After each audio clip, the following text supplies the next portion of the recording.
xibaar yu wér te wóor ca tàng-tàng ba abonnez-vous pour ngeen di mën di jot suñuy vidéo.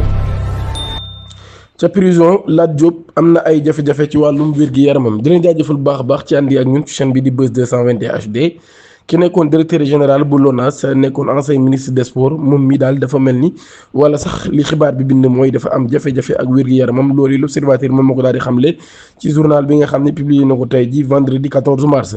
pôle judiciaire kon ñu ngi ko sollicité ngir mu désigner ab médecin boo xam nag dina mën a évaluer wér-gu-yaram maanaam daal dina mën a xool wér-gu-yaramu Lat Diop ndax dina mën a continuer di nekk ci prison bi nga xam ni fa la nekk jamono ji wala déet moom mi nga xam ni inculpé woon nañ ko placé ko sous mandat de dépôt depuis le 28 septembre 2024 ngir infraction yu mel nii muy détournement des deniers publics extorsion de fonds et blanchiment de capitaux Lat Diop kon moom jamono ji daal muy weddi ba tey mbir yooyu yi nga xam ni moom lañ ko giiñ wala sax moom lañ koy toppee avocat mi nag daal nañuy tànte ay yoon ngir mu daal di mën a am li nga xam ni moo di liberté provisoire ñu daal di koy bañal boobi ba léegi.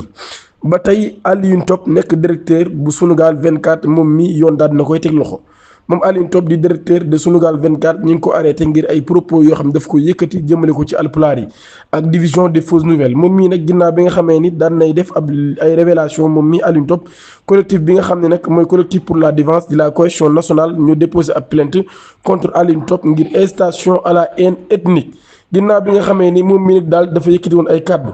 di wax ni daal dafa am ab soi-disant projet boo xam ne nag projet sous-régional la pël yi daal koy orchestré ngir nag daal di mën a dominer li nga xam ne moo di politique ak wàllum économique ci côté bi nga xam ne nag moo di Afrique de l'Ouest muy Afrique sowu jant mu ni nag daal moom mii daan na évoqué woon nag ab plan boo xam daan nañ koy am ngir daal di am ay présidents yoo xam ni présidents yëpp ay alpulaar la ñuy doon ci ñi nga xam ne nag ñoo di boppi réew yi nga xam ne ñoo nekk ci réew Afrique de l'Ouest yi maanaam daal ci sous-région bi waaye tamit nag daal di financer ab seen télévision sax boo xam ni ñoom ñi rek dañ koy dijee ci li nga xam ne moo di seen projet boobee ba ñu mën leen a jàppale ci boobu la mbir waaye tamit ñoom ñi ngi wax ne daal moom mi ngi wax ne daal France sax moom moo daal di nekk ci seen ginnaaw ñoom ñuy alpulaar yooyu yi moom Alioune Top ba tey daal dina yëkkati woon yeneen kàddu nag di wax ne nag daal am na liste boo xam ni mooy Nafoore wala sax Nafoore liste boo xam ne bokkoon nañ ci élection locale bi 22 janvier 2022 yi daal mu ne ñoom ñi ci objectif boobu ci lañ bokkoon objectif communautariste boobu daal ci lañ bokkoon loolu nag xëy na li tax mu yëkkati ko mooy liste boobee seen tur bi mi ngi nekk turu pël ñoom nag ci loolu yi ci lañ jàkkaarloo ak presse bi ñoom collectif boobee di dénoncé kàddu yooyu nga xam ne Alioune Top daal na koy yëkkati mu nekk kàddu yoo xam ni kàddu yu jàpp na daal kàddu yu doy waar la loolu yi moo tax kon ñaari xam leen nag dem nañ ci yoon kon daal di porter plainte Alioune Top moom mi daal nga xam ne daal na yëkkati yooyu lay kàddu ci assemblée nationale daan nañuy taxawal ab commission ad hoc te ji ci àjjuma gi ngir mën a lever immunité parlementaire bu député bii di Moustapha Diop commission ad hoc bi kon daan nañ koy taxawal tey jii ci àjjuma ci assemblée nationale ki nga xam ni ab député la waaye nekk maire bu Louga waaye tamit nekkoon ab ministre ci jamonoy Macky Sall moom Moustapha Diop ginnaaw bi nga xamee ni ñu ngi koy tudd ci même mbirum 700 millions de francs CFA kon daan nañu taxawal commission ad hoc bi ngir mën a lever immunité parlementaire am initiative boobee nag ñu ngi ko jël ginnaaw bi nga xamee ni ab requête bu ministre de la justice Ousmane Diagne daal di sollicité ñu daal di lever immunité parlementaire am ki nga xam ne moo di maire bu Louga jamono ji waaye nekkoon ministre ci mbirum enquête boo xam nag ab détournement la bu toll ci 700 millions de francs CFA loolu yi nag 700 millions yi ñu ngi ko détourné ci agence d'aménagement de la promotion des sites industriels muy APROSI procédure boobee nag ñu ngi ko acclancé ginnaaw bi nga xamee ne pôle judiciaire financière daal dinay saisir le ministre de la justice moom mii nag daal mu daal transmettre la demande à l'Assemblée nationale ngir ñu lever immunité parlementaire boobu les députés membres yu commission yi nga xam ne nag ñoo bokk ci commission des lois de la décentralisation du travail et des droits humains ñoom ñi nag convoqué woon nañ leen ab réunion mercredi bi ñu weesu 12 mars ngir ñu daal di examiner boobu le projet de résolution ngir nag ñu daal di mën a taxawal ab commission ad hoc bi nag kon ginnaaw bi nga xamee ne taxawal nañ ko loolu yi nag mooy xool demande bi nga xam ne def nañ ko ngir lever immunité parlementaire Moustapha Diop ginnaaw ba nag dinañ déglu député bi nga xam ne mbir mi daal na koy concerné waaye daal di xool éléments yi nga xam ne nag jox nañ leen ko ci dossier bi ngir daal di mën a jox ab recommandation li nga xam mooy assemblée nationale ndax dañuy lever immunité parlementaire boobu député wala déet Samuel Sarr moom mi dinañ examiner beneen requête boo xam daan na koy def ginnaaw bi nga xamee ni moom Samuel Sarr mii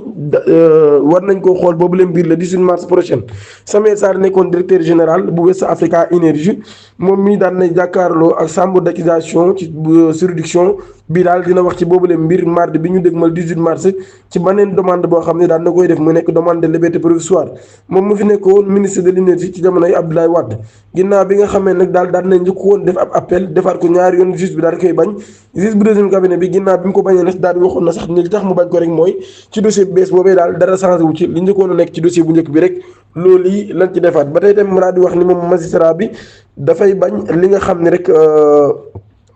ay risque de collusion daal di am ci diggante Samuel Sarr ak keneen nit koo xam ne nag dafa impliqué ci boobu la mbir. directeur des grands théâtres daal di woote ab conférence de presse ngir indi ay leeral ci dàq yu bari yi nga xam ne nee nañ ñu ngi koy dàq ci mbirum licenciement abusif boo xam ne daal ñu ngi koy tudd ci grand théâtre national Doudou Ndiaye Coumba Rose loolu yi daal di indi nag ay débat yu bëree bëri ci jamono ji ci wala sax ci fan yii loolu nag daal ngir indi ay leeral ci boobule mbir moom directeur général ba Serigne Fallou Gueye daal dinay décidé woote ab point de presse ngir indi ay leeral ci boobule mbir. Samba Ndiaye ba tey di xaar ab décret ginnaaw bi nga xamee ni nominé nañ ko mu indi ay coow yu bëree bëri moom nag nee na boobu ba tey kenn woo ko moom Samba Ndiaye mii daal ginnaaw ba ñu ko nommé président du conseil d'administration PCA de la SNHLM ba tey moom mii mi ngi xaar ab décret ngir ñu daal koy mën a installé ca poste boobu yi nga xam ne jox nañ ko loolu yi nag daal di créer ab incertitude ca ab interview boo xam ne accordé na ko ak 7TV. moom mi daal mi ngi wax ni nag moom mii dafa jaaxle lool ci mbir mi nga xam ni xew na ndax boobu ba tey kenn woowu ko maanaam jotul ab appel boo xam ne daal appel bu officiel maanaam communication officielle amagu ci depuis nomination ba tey mu ni depuis ma nomination kenn woowu ma mu ni ci presse bi rek laa déggee le porte-parole du gouvernement di wax ci situation yi mais man sax am na benn jamono jéem naa doon jël contact maanaam doon jéem a woote ak yooyu pour xam mbir mi fan la toll mais dañ maa tontu rek ni ma décret bi ba tey génnagul. mu ni situation la boo xam ne nag dégg naa Ousmane Sonko le premier ministre doon def ab déclaration ci octobre bi ñu génn daal di wax ni rek problème bi yëpp réglé nañ ko daan amul benn décret boo xam ni lu nécessaire la rek ngir ñu succéder dossier bi daal di wax daal dossier bi jamono ji féete na boor moom Samba Ndiaye daal ba tey mi ngi ànd ak dalam nag ak am yaakaar ni mbir mi décret boobu dina génn. conséquence politique nag bi nga xam ne am na ko mu ni man membre la ci li nga xam ne moo di coalition Diomaye président bi nga xam ne sax jamono ji moom moo tax ba Diomaye daal di nekk président loolu moom ñëpp xam nañ ko te preuve yi ñu ngi fi wax di xam ne tamit ko engagé wu la ci activité yi nga xam ni mooy activité yu coalition bi di xam ne ni moom mi daal contribution yi nga xam ni amal na ko ci campagne électorale yi ak place bi nga xam ne am na ko ci gouvernement bi mu ni man daal nekkoon naa ci réunion yi doon naa bokk ci réunion yi doon naa ci contribuer bu baax a baax te ab acteur laa boo xam ne tamit ci pouvoir bi laa bokk loolu yi moom nit mënu ma koo xañ loolu yi da Samba Ndiaye kon daal di xamle.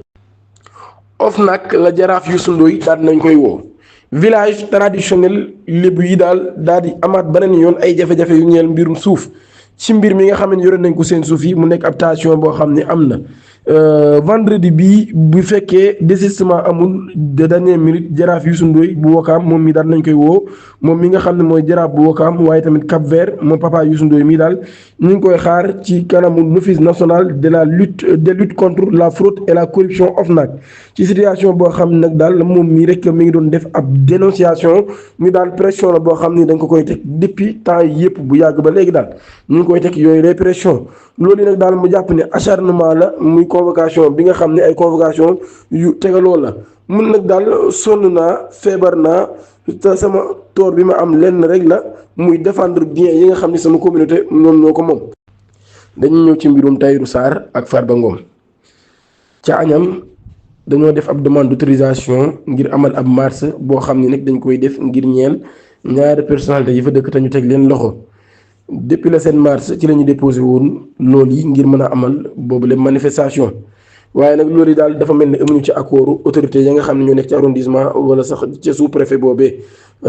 ci arrondissement boobee sous préfet bi nag daal li mu wax rek ci motif yi nga xam ni nanguwul boobu la manifestation leeral na ko mun nag daal dafay bañ rek ay risques di am muy menace de trouble à l'ordre public ak d'entrave à la libre circulation des personnes et des biens sur la route nationale numéro 2. ci interdiction yooyu nag daal ñoom dirigeant yi jiite boobu leen association ñu ngi wax seen ñàkk d'accord ci boobu leen mbir